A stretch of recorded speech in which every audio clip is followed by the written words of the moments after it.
Location is the first thing to consider when building a new coin laundry or buying a new or used coin laundry. A prime location is one densely populated with lower-income persons with large families. The coin laundry site also warrants attention. A well-lighted location visible from the street with signage, ample parking, and easy access to the store is best. When it comes to a coin laundry, you can't have too much parking. Stores that are wide with lots of glass frontage do better than narrow dark stores. Ample seating and folding space for customers is a must. All things being equal, 80% of a coin laundry's customers come because the coin laundry is closest to their home. Therefore, it is important to identify the other stores in the area. For example, if your coin laundry site has a competitor store 2 blocks to the north, 2 blocks to the south, 2 blocks to the east, and 2 blocks to the west, then you can expect that 80% of your customers will come from a 1-block radius of the store.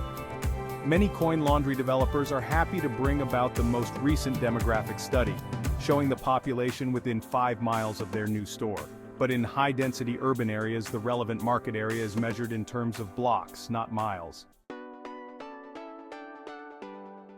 Given that 80% of your customers come because your coin laundry is the most convenient to their home, what factors influence the other 20% to walk or drive by your competitor and come to your store? After convenience, the next most important factor is price. If the other stores in the area are price competitive with yours, then it is not reasonable to expect to capture more than your market share of business. By all means, avoid areas where severe price competition is rampant. Other factors to consider, but with diminishing importance, are the competitor's hours, cleanliness, equipment mix and age, store size, restroom facilities, and whether the store is attended to or unattended. Remember, your competitor cannot be expected to stand still. The competition can always change its price or remodel the store too. Many localities now charge very high sewer hookup fees, which tends to limit the amount of new competition that can come in. When purchasing a coin laundry, you are really just buying a lease. It used to be conventional wisdom that the longer the lease, the better. But many coin laundries with leases executed in the salad days of the late 1980s are now at rents far above the current market rate.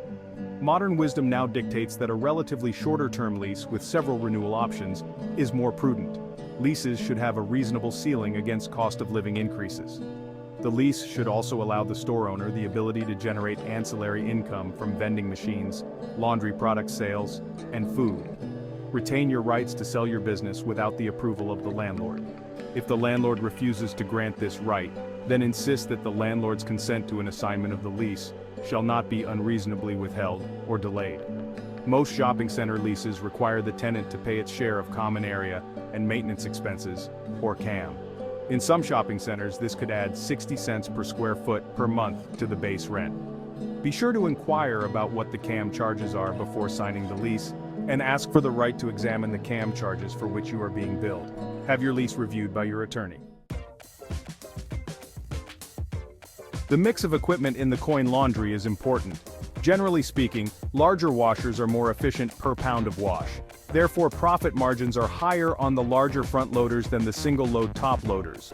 Areas with large families require having a higher proportion of large washers. It is important to have ample dryer capacity. To maximize revenues on busy days such as weekends, you need to get the clothes dry and the customers out of the way so others can wash. The general rule is there should be 1 dryer for every 2 front loaders. Equipment age is also a consideration. Newer equipment is more energy efficient than older ones, and one should not forget depreciation. Washers and dryers wear out. The expected life on a new top loader is 7 years, while front loaders and dryers can last 15 years before wearing out or becoming technologically obsolete. As equipment becomes older, repair costs increase. Modern coin drops make it relatively easy to change prices, while slides are expensive and time-consuming to change. Washers and dryers aren't all that is necessary. A store should have sufficient change machines with a wide variety of dollar denominations and always have more than 1 change machine. That way, if one changer jams or empties, you are still in business with the other. Every coin laundry should have a security alarm, and the changer should also be wired to the alarm system. Other important items are automatic door locks, TV sets, stereos, and vending machines.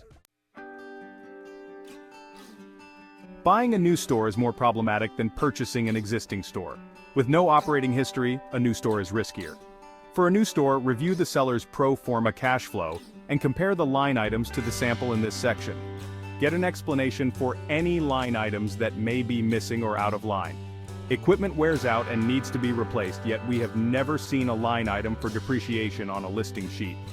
Store developers will usually tell a buyer, this store is projected to gross X dollars per month.